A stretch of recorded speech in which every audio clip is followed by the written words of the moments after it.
กราบนอบน้อมวันตาน้อมระลึกถึงยังพระผู้มีพระภาคเจ้าอรหันตสัมมาสัมพุทธเจ้าพระองค์นั้นโดยเสียงก้าวของข้าพเจ้าขอกราบนอบน้อมวันตาครั้งที่สองนอบน้อมระลึกถึงยังพระธรรมคำสอนองค์สมเด็จพระผู้มีพระภาคเจ้าอรหันตสัมมาสัมพุทธเจ้าพระองค์นั้นโดยเสียงก้าวของข้าพเจ้าขอกราบนอบน้อมวันตาครั้งที่สามนอบน้อมระลึกถึงยังพระสงฆ์สาวกขององค์สมเด็จพระผู้มีพระภาคเจ้าอรหันตสัมมาสัมพุทธเจ้าพระองค์นั้นโดยเสียงก้าวของข้าพเจ้าและขอถวายความเคารพนอบน้อมไหว้สามายังครูบาอาจารย์พระเถระเจ้าพระสังฆาธิการทรงสมณศักดิ์พระภิกษุสงฆ์สามเณรผู้รับฟังอยู่และขอเจริญพรมายังป่อออกไม่ออกศรัทธาอันมีป่อหมอนป่ออุ้ยแม่ป้าจมป่อแย่และท่านผู้ฟังผู้มีบุญทุกท่าน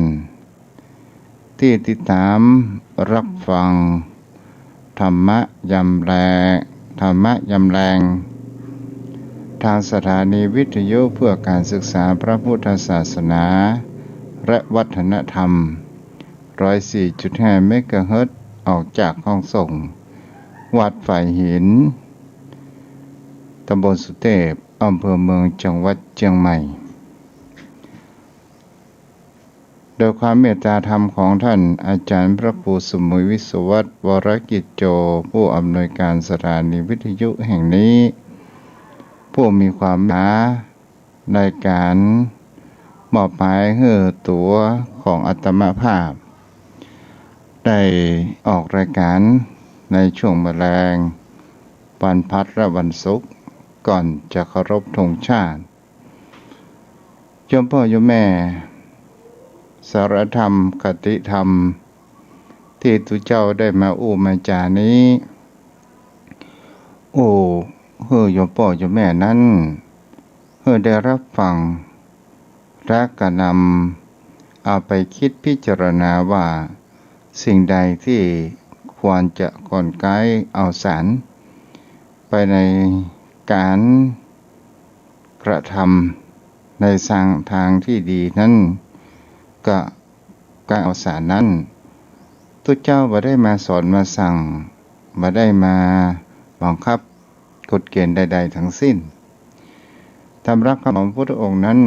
เราเป็นผู้ชี้แนะเป็นผู้บอกทางต้องอันแต่จะลงมือกระทำหรือประกระทำก็เป็นสิทธิ์ของโยมพ่อโยมแม่ท่านผู้ฟังทุกท่านทุกคน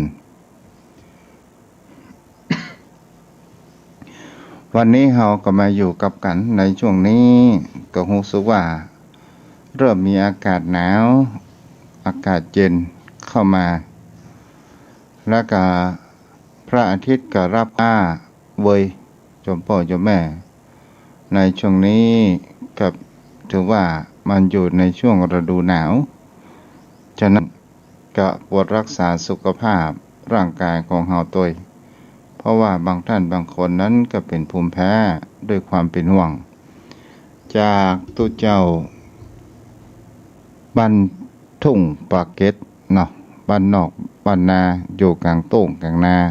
ก็มีความเป็นห่วงโยมพ่อโยมแม่ท่านผู้ฟังด้วยกัน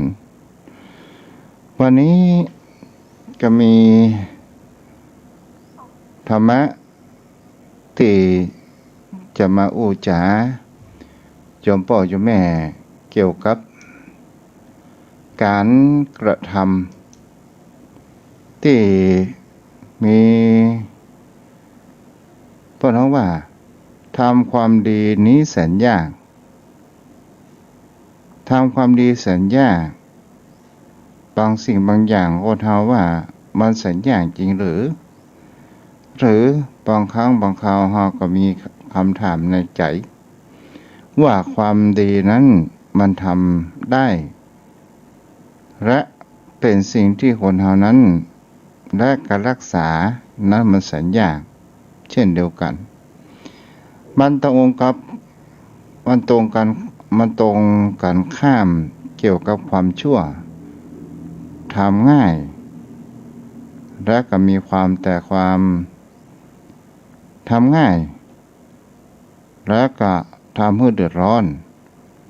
มีต่างๆนานาวันนี้จะอู้ถึงรักธรรมที่ครั้งหนึ่งที่หลวงพ่อจรัญทิฏฐธรรมโมวัดอัมพวันได้บรรยายธรรมได้คืออย่างโยคีผู้เพื่อพุทธปฏิบัติธรรมได้รับฟังกันว่าถึงเกี่ยวกับคำกรรมฐานในการทำบุญอุทิศส่วนกุศลแก่บุคคลผู้มีชีวิตอยู่และกับบุคคลผู้ร่วงรับไปสู่สัมปรายภพนั่นเองเป็นสิ่งที่มีความเข้าใจผู้มามีความเข้าใจนั้นมีมากโดยการที่บางครั้งบางคราวคนมีความคำถามอยู่ในใจว่าตายแล้วไปอยู่ที่ไหนมีไผหูพ่องไขทราบพ่องและเราจะสามารถจะทำบุญอุทิศนั้นได้ก็เขาได้รับหรือไม่อย่างนี้เป็นต้นโยมพ่อโยมแม่หลวงพ่อนั้นก็ได้บอกว่าการเจริญกรรมฐานที่ดีที่สุดในโลกได้บุญกุศลทั้งผู้มีชีวิตอยู่และผู้ร่วงรับไปสู่สัมปรายภพอันนี้ก็เป็นข้อดีในการที่คนเฮานั้นมีการประพฤติปฏิบัติธรรมในการที่เฮาประพฤติปฏิบัติธรรมกรรมฐานเฮาสามารถที่จะได้ทำบุญอุทิศแก่หมู่เจ้ากรรมนายเวรพ่องหรือตลอดจนถึงไปผู้มีพระคุณมีพ่อแม่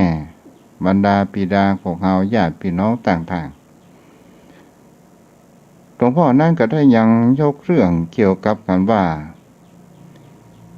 ในการความเข้าใจในเรื่องบุญที่มันถูกต้องก็คือต้องการให้คนเฮานั้นมีการตั้งใจทำกุศลให้ได้พบให้ได้ผลประการต่างๆหลวงพ่อก็ยังได้อู้ถึงว่าพระพุทธองค์นั้นยังสอนนักสอนหนาแต่เฮานั้น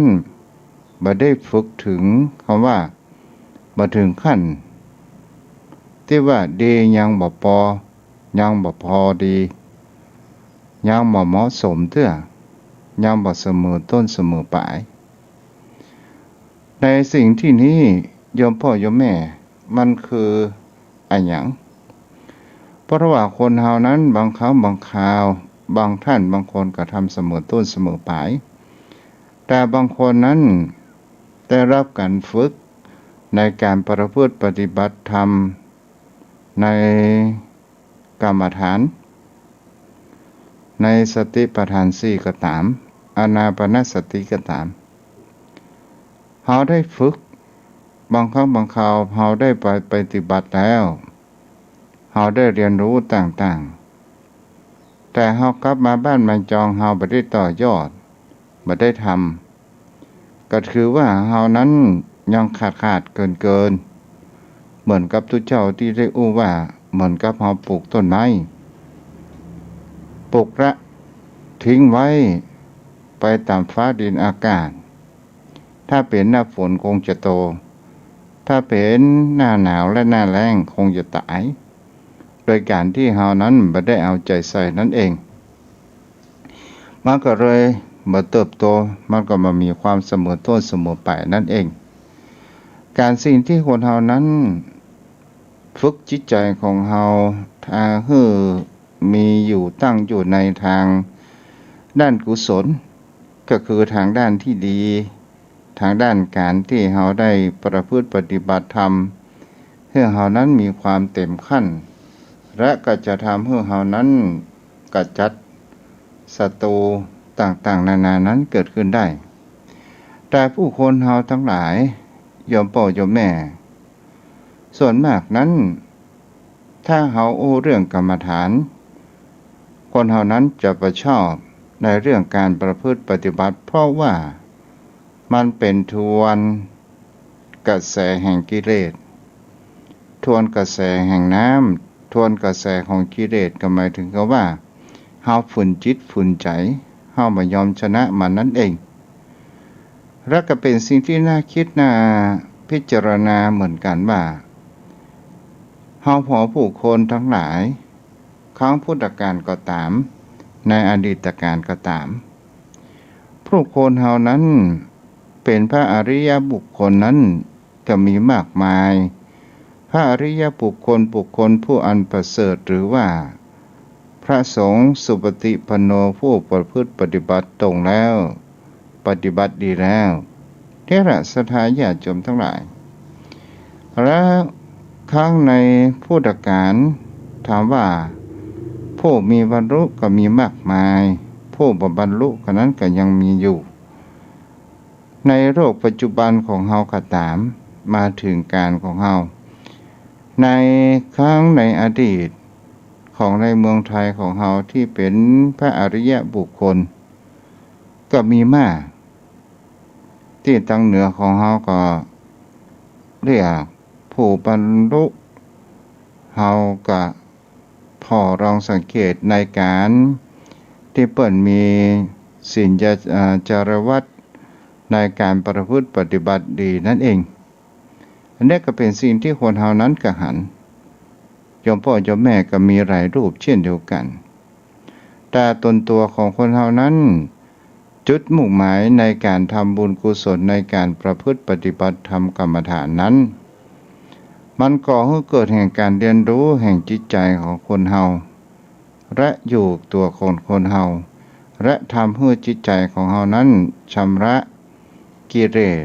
ความเศร้าหมองต่างๆออกจากจิตจากใจของเฮานั่นเองหลวงพ่อนั้นก็ได้อู้ว่าหัวใจสำคัญที่สุดในการประพฤติปฏิบัติธรรมนั้นก็คือศรัทธาหรือว่าความเชื่อหรือว่าความเลื่อมใสถ้าบุคคลเฮานั้นเรียนรู้ในการที่ว่านั่งรับตาอยู่เฉยๆถึงจะนั่งอยู่100 ปีก็ตามแต่บ่เรียนรู้กับมันก็บ่สามารถที่จะเอาดีนั้นได้เพราะว่าบางครั้งบางคราวเวทนาเกิดขึ้นก็บ่มีความอดทนก็ทำให้มันมีศรัทธาเกิดขึ้นทำหยุดทำต่างๆนานานั่นเองแล้วเราก็ลองมาดูว่าในการสิ่งที่คนเราจะกระทำอย่างให้ติดตัวไปในอนาคตตลอดจนถึงไปทุกภพทุกชาติในโอกาสนี้ก็เป็นสิ่งที่มาถึงบทที่พระเดชพระคุณหลวงปู่จรัญหรือว่าหลวงพ่อเนาะเอาเข้าใจง่ายเอาหลวงพ่อดีกว่าว่าวิธีสร้างคนดีนั้นบ่ใจสร้างที่ทุกคนถ้าว่าสร้างคนดีทุกคนนั้นมันทำได้ยากเหตุผลสิ่งเหล่านี้จะหันได้ว่าการสร้างคนดีทุกคนนั้นมันสร้างได้ยากมันมีอุปสรรคปัญหานั่นก็คือคำว่ามันมีศัตรูในที่นี้ก็คือศัตรูหัวใจศัตรูในจิตใจศัตรูในจิตใจนี้เป็นสิ่งที่สำคัญมากที่จะสร้างคนดีมันคัดขวางมาให้เรานั้นมีผลดีนั่นเอง เพราะว่าคนเรานั้นมีศัตรูอยู่ในจิตใจของเรานั่นเองและมันคืออะไรอย่างเล่ามันก็คือความคิดที่เป็นตัวของกิเลสที่ทุกเจ้าเคยอู้ว่าเป็นภาษาพระเรียกว่ากราชกายเป็นภาษาชาวบ้านของเขาว่าความคิดที่มันยุไปในทางที่บดีก็คือบางครั้งบางคราวเราจะทำสิ่งใดมันบอกว่าทำอย่างแล้วมันเหลือ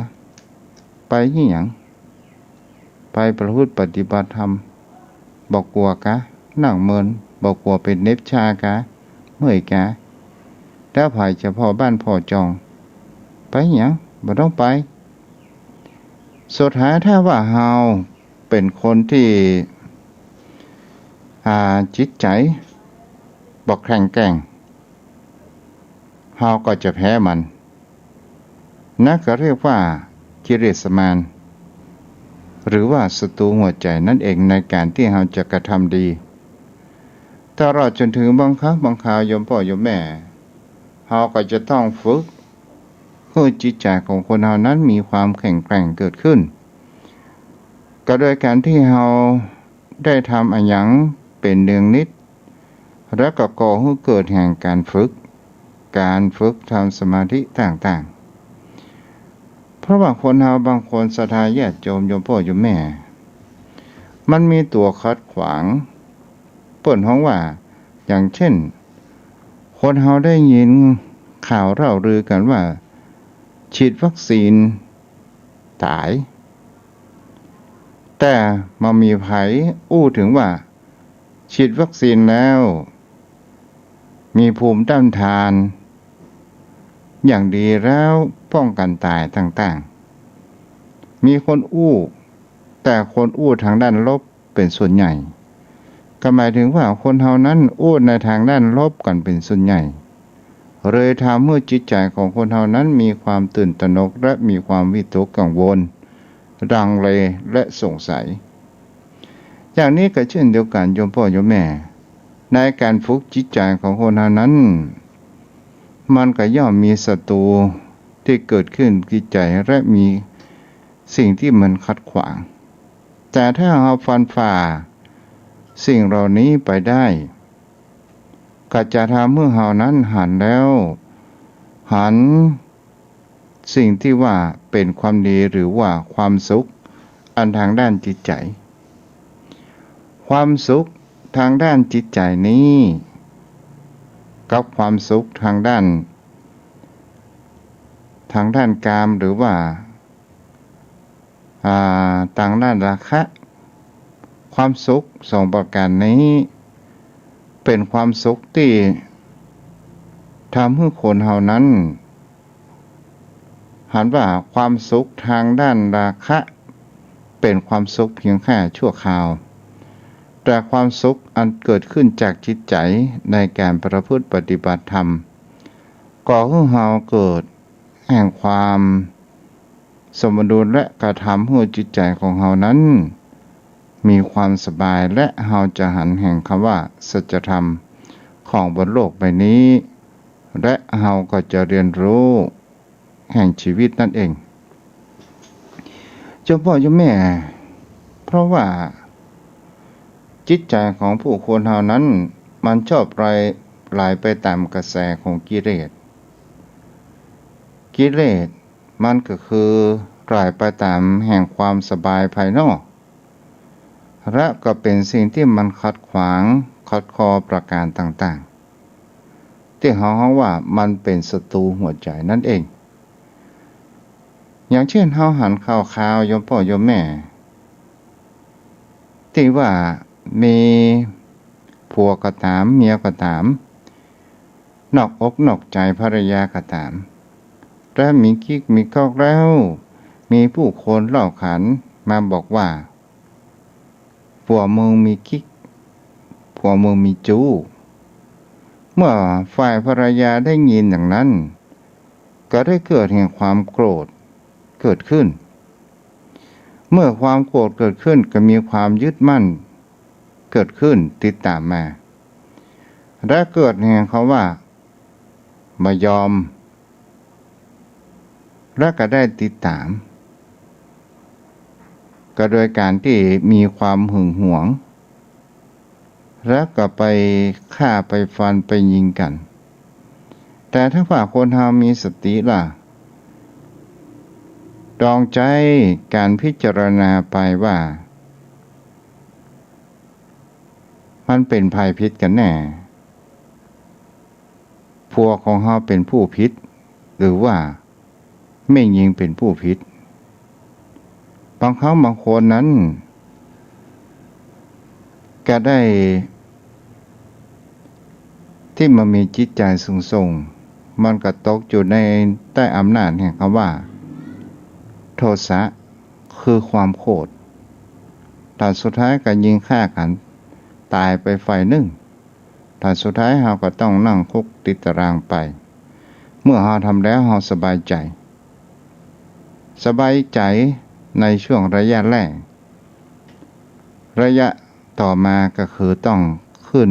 โรงพักขึ้นโรงขึ้นศาลต่างๆติดคุกติดตารางต่างๆแต่บุคคลที่ผู้ฝึกจิตมาดีแล้วในการใจคิดพิจารณาในความอดทนอย่างมีสติและมีปัญญาว่าทำมาแล้วมันจะได้อะไรอย่างขึ้นมาในเมื่อเขาปัญใจมีใจผู้คนอื่นไปก็ปล่อยมันไปถึงมันจะมีความทุกข์เบื้องต้นก็ใช้ระยะเวลาผ่านไปมันก็จะลืมไปเองและเราก็สบายใจการประพฤติปฏิบัติธรรมก็เช่นเดียวกันโยมพ่อโยมแม่แรกๆนั้นก็ต้องมีการอุปสรรคต่างๆนานาเกิดขึ้น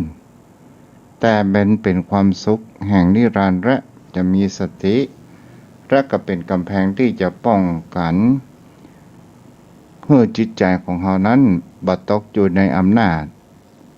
ของกิเลสตัณหาเราก็ลองสังเกตดูว่าบางคนบางท่านว่าความสุขสบายต้องการความสุขสบายนอนกินมีความขี้เกียจอยู่บ้านอยู่จองบ่ออกไปไหนนี่เรียกว่าเป็นความสุขได้หรือไม่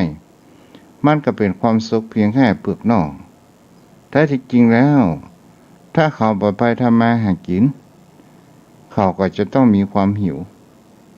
ก็จะต้องหาเงินหาทองมาจุนเจือเลี้ยง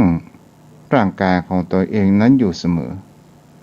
เนี่ยแหละโยมพ่อโยมแม่ก็เป็นสิ่งที่เราจะหันกันได้ยากบุคคลเราหูเหมือนกันว่าความดีและความชั่ว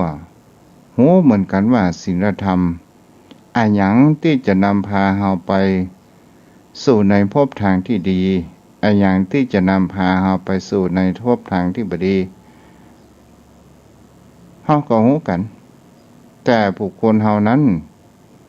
บ่สามารถที่จะทนต่อกิเลสไปตามกระแสแห่งโลกนั้นได้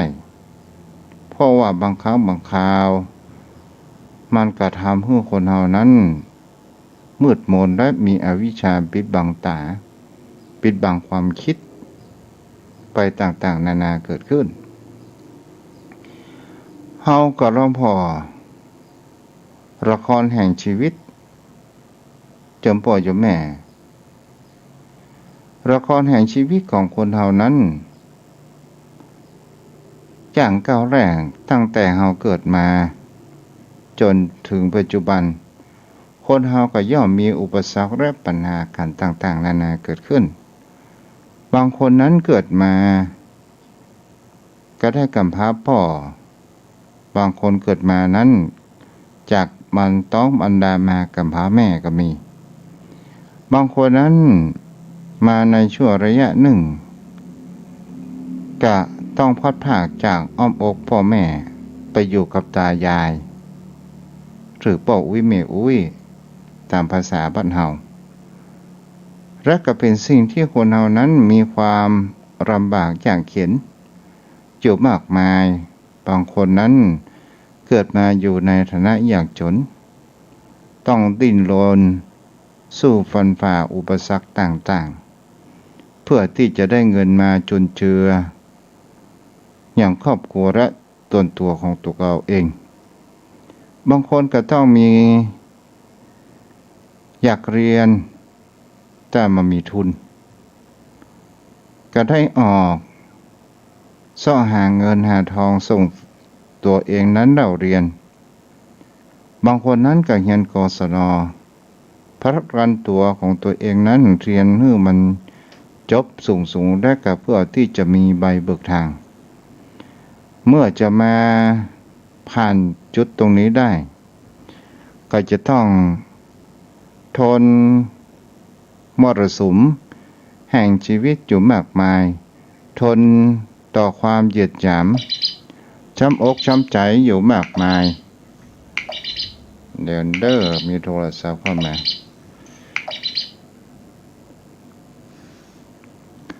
เจ้าพ่อเจ้าแม่ขออภัยตัวนะตัวเจ้าลืมปิดมรสุมชีวิตของคนเรานั้นมันมีอยู่มากมายไปต่างๆนานาเกิดขึ้นมามีภัยลำบากมาก่อนการประพฤติปฏิบัติธรรมก็เช่นเดียวกันโยมพ่อโยมแม่มันก็จะต้องมีความลำบากยากเข็ญทนต่อแห่งคำว่าเวทนาความเหน็บเหนื่อยขาเป็นเหน็บชาเกิดขึ้นแต่ถ้าว่าบุคคลเฮาจะหันถึงว่าถ้าว่าความทุกข์แห่งว่าเวทนามันเกิดขึ้นคนเฮานั้นเลยมีคำว่าไปยึดติดต่อตัวเวทนาที่ฮ้องว่าขันธ์ห้าเมื่อเวทนาอันที่มันเป็นความทุกข์เฮาหันแล้ว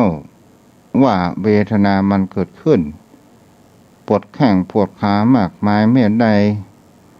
มันจะจบเวลาชั่วโมงในการประพฤติปฏิบัติธรรมเพิ่นหื้อนั่งชั่วโมงหนึ่งโอ้เป็นเน็บสว่าแล้วถ้าเฮายึดในตัวของเวทนาหรือว่าความรู้สึกก็ถือว่าเฮานั้นเป็นผู้แพ้แต่ถ้าว่าเฮาดูเวทนาและเฮาปล่อยเอาไปเถอะมึงจะเป็นเน็บอย่างใดก็ตามพอแล้วและเฮาจะเห็นได้ว่ามันจะคลายและมันก็จะปล่อยวางตัวเวทนานั้นไปมันก็จะมีคำว่าปล่อยวางและความเหน็บชานั้นมันก็จะจางหายไปโดยอัตโนมัติอย่างนี้เป็นต้นถ้าเอามาใช้ในชีวิตโยมพ่อโยมแม่นั่นก็คือเป็นสิ่งที่เราจะเห็นได้ว่าบางคราวเรามีความเจ็บปวดอะไรอย่างก็ตามเช่นปวดหัวปวดนั่นปวดนี่ถ้าเราบ่สนใจมันพ่อมันเดี๋ยวมันก็หายไปแต่ถ้าว่าเราไปเอาใจไปจ่อไปซ้ำเติมมันเจ็บหัวยามีไหนมันก็จะยิ่งเจ็บอยู่เรื่อยไปแต่ถ้าว่าเราเอามาเปิดห้องว่าเอาเวทนามาเป็นอารมณ์พอแล้วเจ็บหนอเจ็บหัวหนอเอาปล่อยเอามันไปเอาพอแล้วตัวกูกว่าเจ้าของกูตัวกูของกูก็มามีก็มันเป็นธรรมชาติมันเป็นเรื่องธรรมดานี่แหละโยมพ่อโยมแม่ก็ถือว่าเฮานั้นก็ถือว่าเฮาได้ปล่อยวางนี่แหละเพื่อมีความเข้าใจในเกี่ยวรักธรรมในข้อนี้ว่าจะเป็นความโลกอะไรอย่างก็ตามโยมพ่อโยมแม่พระรองพ่อละครของชีวิตของคนเฮานั้นละครพ่อละครน้ำเน่าก็ตามละครที่สุดก็คือละครชีวิตของตัวเฮาเองเฮาจะเห็นได้ว่าอย่างเขาว่า เฮาพอละครในทีวีที่มันมีตัวพระเอก ผู้ร้ายตัวโกงต่างๆตัวโกงนั้นหรือว่านางอิจฉาตัวร้ายมันจ้างปาให้ผู้คนเฮานั้นเดินทางหลงทางไปและทำให้คนเฮามันมีความอดทนเกิดขึ้นเฮาจะหันได้ว่าโมอิจฉาหรือว่าตัวโกงนั้นมันบักเกยที่จะหันเรื่องทางด้านดีๆของพระเอกเสียเลยมันก็จะพาพระเอกหรือนางเอกไปในทางที่ร้ายด้วยเร่ห์กลอุบายต่างๆนานาในที่นี้ก็อู้ถึงตัวโกงนั้นก็คือตัวกิเลสตัณหาต่างๆมันมายั่วยุให้เฮานั้นเดินหลงทางมันว่าให้มึงบอกโคตรกะเป็นกูด่าละในที่นี้ก็คือความคิดแห่งความคิดหนึ่งมันก็เกิดทะเลาะวิวาทด่ามันนี่ยังปล่อยมันไปเถียแห่งความคิดหนึ่งแห่งจิตหนึ่งน่ะมันก็ว่ามึงยอมกะโอ้มันเหยียดหยามศักดิ์ศรีมือขนาดมึงยอมกะแห่งความคิดหนึ่งโอ้ยกูจะเอาอย่างใดดีเอาไปเอามาถ้าว่าเฮาบ่ฝึกในกรรมฐานเฮาบ่ฝึกสติของเฮาสุดท้ายเฮาก็ตกอยู่ในอำนาจแห่งตัวจิตฝ่ายต่ำเอาเลยด่าตบปั๊บปั๊บปั๊บปั๊บหันข้าวขาวละอ่อนที่มันตีกันออกทีวีสถานญาติโยมทั้งหลายบางครั้งบางคราวมันก็ไม่ใช่เรื่องอะไรหยังนักหนาปาป้านเพียงแค่เรื่องศักดิ์ศรีนั่นเองแล้วก็ฆ่ากันตายตอนสุดท้ายกำหัวเปิ้นโขกพื้นจนเปิ้นได้รับบาดเจ็บและก็มีเลือดไหลออกสมองเอาแล้วก็เป็นเรื่องใหญ่เรื่องโตละนี่แหละเฮาจะหันหน้าตัวโคงมันจะหวังดีกับเฮามันบ่มีตัวกิเลสมันจะหวังดีกับเฮามันบ่มีเจ้าพ่ออยู่แม่นี่ถ้าเฮาอู้ไปก็คือมารเนาะสรุปก็คือมารก็คือศัตรูของหัวจิตหัวใจของคนเฮานั่นเองนี่อะไรโยมพ่อโยมแม่ก็ลองพอว่าอย่างเช่นในการที่เฮาประพฤติปฏิบัติธรรมที่มันตัวเป็นมาร1ก็ตัวเวทนา2ก็คือความฟุ้งซ่าน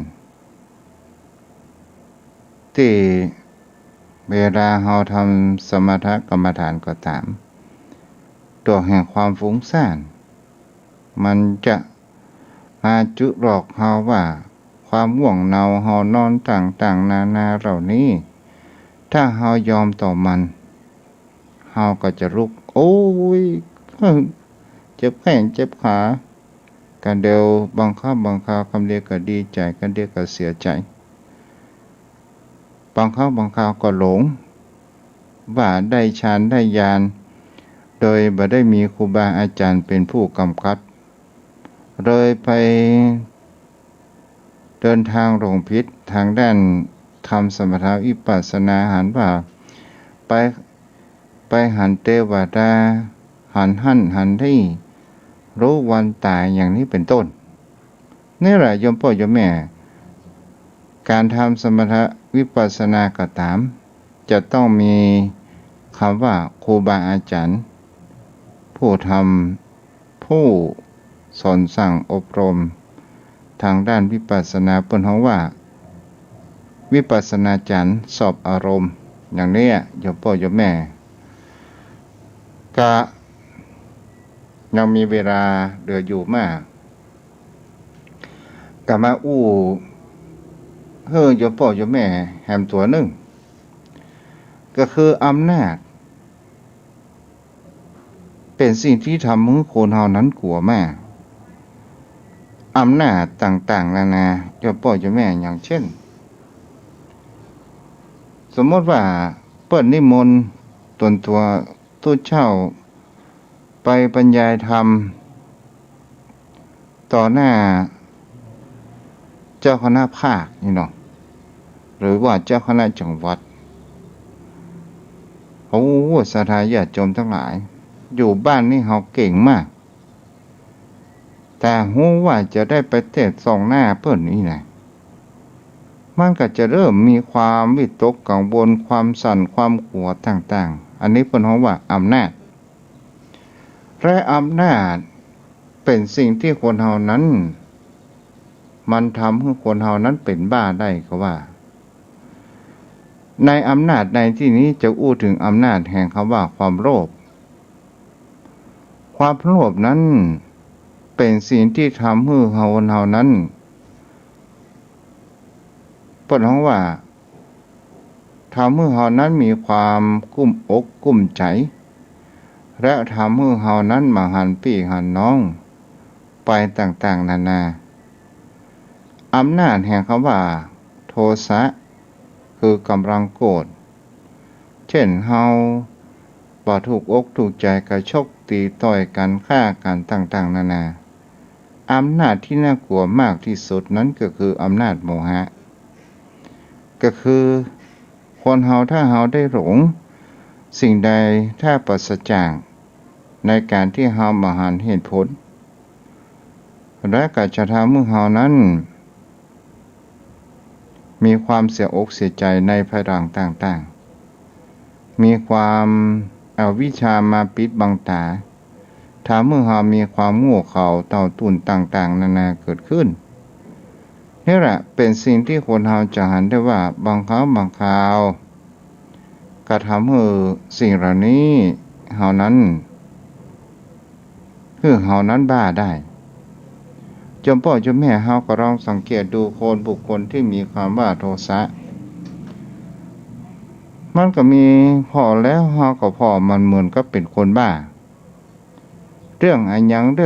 บ่ฮู้เอามาด่ามาว่ากันบางคราวเรื่องมันหายไปสมัยดึกดำบรรพ์ละเอาออกมาด่ากันว่ากันโคตรเหงาสักการะสุดท้ายมันก็ตีต่อยเหมือนกับเป็นคนบ้าอำนาจแห่งความโลภแห่งศรัทธาญาติโยมทั้งหลายเขาจะโลภเอาไปถึงไหนทุกสิ่งทุกอย่างเฮาก็ใจยามเมื่อมีชีวิตอยู่ทั้งอันเฮาจะเอาโลภเอาของพี่ของน้องของญาติมิตรของมิตรสหายกงตาจ้างไปต่างๆนานาและเฮาจะโลภเอาสิ่งเหล่านั้นเฮาเอาไปได้กะมันก็บ่สามารถที่จะเอาไปได้บุคคลใดผู้ตกอยู่ในอำนาจตัวโลภะนี้เนี่ยมันก็จะทำให้บุคคลนั้นมันมีคำว่าญาติมิตรมันมีคำว่ามิตรสหายเปื้อนป้องคบค้าสมาคมต่อมาก็คืออำนาจแห่งคำว่าโมหะบางครั้งมีความหลงตัวเองหลงในเรื่องราวต่างๆบางคราวประพฤติปฏิบัติธรรมได้ขั้นฌานต่างๆและมีอิทธิฤทธิ์หลงว่าเฮาเป็นผู้บรรลุแล้วเฮาเป็นผู้ที่ทำนายทายทักอย่างนั้นได้บางคราวคนเฮามีความศรัทธามีความเลื่อมใสโดยการที่เฮาบ่ได้ศึกษานั้นเปิ้นว่าครูบาอาจารย์ฤาษีนี้ตนนี้ดีพระสงฆ์องค์เจ้าตนนั้นนั่งแล้วหันพังในต้องไปเอาขันครูมายกครูมาเพื่อที่จะรู้แก้วิธีกรรมต่างๆแก้กรรมต่างๆนานาเกิดขึ้นอย่างนี้แหละโยมพ่อโยมแม่รู้ว่าเหตุผลเปิ้นจะมีการหลอกเฮานั้นก็ได้โดยการที่ทำให้เฮานั้นเสียเงินเสียทองก็โดยการที่อู้โน้มน้าวจิตใจของเฮานั้นก็มีความศรัทธาในตัวแห่งด้านอิทธิฤทธิ์ทำไมพระพุทธองค์ห้ามพระสงฆ์สาวกแสดงอิทธิฤทธิ์และทำนายไถ่ทักก็เพราะว่าสิ่งเหล่านี้เนี่ยมันพาให้คนเฮานั้นมันหลงเดินทางผิด ออกนอกลู่นอกทางและเฮานั้นจะมาหันแห่งความหลุดพ้นนั่นเองเอาละโยมพ่อโยมแม่วันนี้หมดลมเพียงเท่าอี้เนาะก็ลองคิดพิจารณากันไปเด้อเอาละโยมพ่อโยมแม่ค่ำแล้วนกกาก็เข้าบินเข้าหางโยมพ่อโยมแม่ท่านผู้ฟังที่ฟังทางรถก็ขอขับรถอย่างมีสติไม่ต้องไปจมไปเดือดเด้อเพราะว่าคนที่ได้รับจมเดือดก็คือคนที่มานั่งข้างๆเนาะอดเอากันเด็กก็ถึงบ้านถึงจองเอาละโยมพ่อโยมแม่ไผที่จะโทรศัพท์มาก็โทรมาได้เด้อตอนนี้ที่เบอร์โทร0631639950มีคำผู้ติดตามทาง Facebook มีแม่จันเพนคำโพธาและก็มีอะไรอย่างนี้สุรีจันตาแก้วแล้วก็มีธันวาเนาะโยมธันวาแม่ทองคำที่วงคำอนุโมสาธุอนุโมทนาเด้อที่ติดตามรับฟังกันเอาละโยมพ่อโยมแม่ที่รับฟังอยู่ในขณะนี้ใครจะโทรศัพท์มาก็โทรมาได้06316399500631639950เจริญพรจ้านมัสการค่ะจ้าโยมแม่สายบัวอยู่จังหวัดเชียงรายอำเภอถึงนะคะจะเอาอนุโมทนาที่ดังขึ้นสีขาวของพระครูอภิวัตได้ก็ลิงก์ไปเนาะจะโอ้ยโยมเจ้าโยมแม่ฟังเป็นวันนะเจ้าจะแม่ฟังที่ไหนก็เนี่ยเจ้าจ้าแม่จะไปฟังรอออกวิทยุเด้อแม่เด้อมันสะท้อนกันเนาะฟังเป็นวันนะเจ้าจ้าบุญรักษาจ้าโทรเข้ามาได้เนาะ740371174ที่โทรประทานเนาะโทรเข้ามาได้เด้อ0631639950เจริญพรเจ้ากราบไหว้สาเจ้าท่านพระครูเจ้าแม่จันพลอยแห่งดอยสะเก็ดเจ้าได้โทรมาเพราะว่าเวลามันแบบเพียงพอแต่เจ้าท่านพระครูจะเมาก็เกี่ยวข้าวแล้วก็เรียบร้อยละเดี๋ยวนี้ก็จะเตรียมปลูกหอมปลูกพริกหอมขาวหอมแดงมีเวลากับฟังกันไหมเจ้าจะมีเวลากับฟังเจ้าฟังทุกเวลาเจ้ายุคนี้มันเป็นยุคของทศกัณฐ์แล้วก็แม่นางสีดานะเจ้าท่านพระครูใส่หน้ากากตลอดเลยต้องระวังกันนะเจ้าแม่นโอ้ระวังกันขนาดเลยเนี่ยมันปฏิเดือนก็ได้สวดมนต์ข้ามปีละท่านพระครูเจ้าแม่นน่ะพระประวัติของพระพุทธเจ้าน่ะโอ้แม่นางโคตมีเนี่ยนะดูดะอุ้มลูกไปขอความเมตตาจากพระพุทธเจ้าฟังแล้วโอ้น้ำตาปนไหลเจ้าทุกคนได้แม่เจ้าท่านพระครูเจ้าบุญทั้งสายได้แม่ได้จ้าแม่จันพลอยโทรเข้ามาได้เนาะ0631639950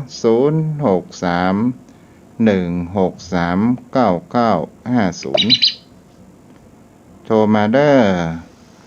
174โทรมาแล้ววางไปแล้วเอา651เจริญพรฟังตาได้นมัสการเจ้า เจ้า จากหลังการแม่สาวอำเภอแม่อายเจ้า เจ้าโอ้แม่ฟั ฟั ง ง อยู่ ท่านพ เจ้า ระครูทุกสุขนะเจ้า ทุกวันพัดวันนี้วันอย่างนี้ วันนี้วันวันพัดครับทุกวันพัด สุมาเตย ตัวถึงกับวันพัดวันศุกร์ เป็นยังธรรมดา ก็ ต้องฟังหนาวเย็นหนาวแล้วก็แม่ หนาวพอดีนะเจ้า อ๋อเหมือนกันเนาะหนาวออดฮอตเนาะ เจ้าก็เดียวก็หนาวมาหน่อยก็เดียวก็ฝนตกทึกๆอีกอะ อ๋อบ่ดังไฟเด้อเนาะแม่เนาะ บ่ดังไว้เจ้า อ๋อจ้ะดี เดี๋ ละ ยวได้ห่มผ้าตวบหนาวเถอะ แม่นจ้ะ ให้กำลังใจท่านพระครู ฟัง นะ แล้ว เจ้า เป็นจะได้พ้อง อ๋อได้สาระดีเจ้าแล้วก็ มันอกมันใจตัวเองได้ฟังธรรมตัวเองก็เจ้า เจ้าดีละอนุโมทนาบุญเด้อ เจ้า ฟังกุตนกุองค์เจ้า เจ้าบุญรักษาเจ้า คือกำลังใจเจ้านมัสการเจ้า เจ้าโทรเข้ามาได้063-163-9950 เจริญพร เจ้าให้กับเจ้าท่านพระคุณเจ้า เจ้าแม่อยู่ไหนแม่จะไปรอเสียงออกวิวเด้อ อยู่แจ้งหัวลิ้นเลี้ยงฝางเจ้า โอ้แจ่งหัวดินเมืองฝางโอ้วันนี้ต้องฝางมา2 สายแล้วเนาะเจ้าโอ้ดี ฝางมาแรงขนาด เจ้ามืดแล้วบัดเดียวนี่ฝางมืดแล้วกาบัดเดียวเนี่ย เจ้าสลุมสลิมแล้วเจ้า โอ้สลิมมักงัวข้าวควายข้าวแรงเนี่ยเนาะ เจ้า ถ้าเป็นสมัยก่อนนี่เพิ่นสุ่มดังไฟแล้วเนาะ เจ้าดังไฟละ เจ้าอนุโมทนาแม่เด้อ เจ้ากับเวสาเจ้า จะผู้รักษาเจ้าโทรเข้ามาได้063-163-9950เจริญพร มาตรการครับปุ๊ครับ ไว้สาครับหลวง โอ้ พ่อ ติด กิจ ยากจังเลย ครับ ผมครับมาตรการ จ้าขอบคุณครับไว้สาครับหลวงพ่อ หลวงแป๊กกิจครับ จ้า โอ้ตั้งใจอาจารย์จรันแล้ว จ้าอนุโมทนาบุญจ้าหลวงพ่อแค่นี้นะ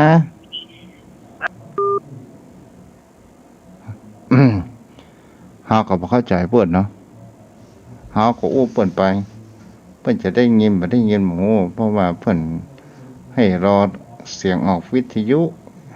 เด้อหลวงพ่อกิจเด้อขออภัยไว้ด้วยเจริญพรคุณโยม นมัสการเจ้า แม่ประชันเข้าแรงแล้วโลโต้ วันข้ามโบยจ้ะแม่ลูกกาดมากี่ข้าวเรียบร้อย จ้า เจ้ามันกำลังใจอยู่นะเจ้า เจ้า เจ้า รักษาเด้อ สาธุ แม่เด้ สาธุ อเจ้า เจ้า โทรเข้ามาได้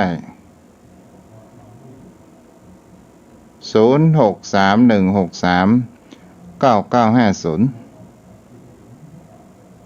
063-163-9950เอื้อนแล้วกันเนาะ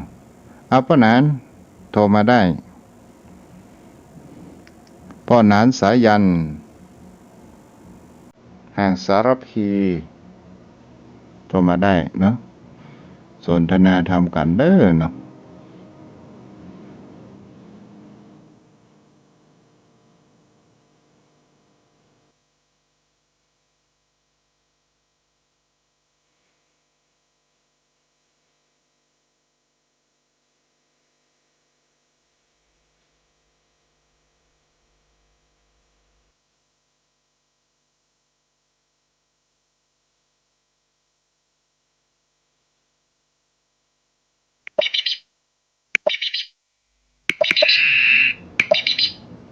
เจริญพ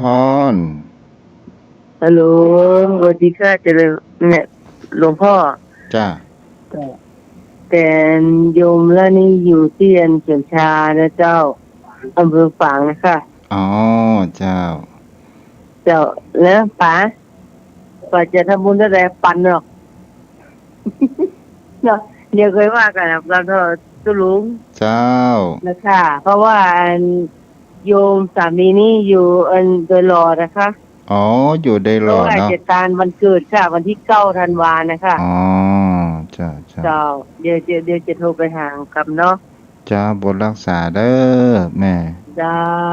ขอบคุณเจ้า จ้า คุณพ่อป๋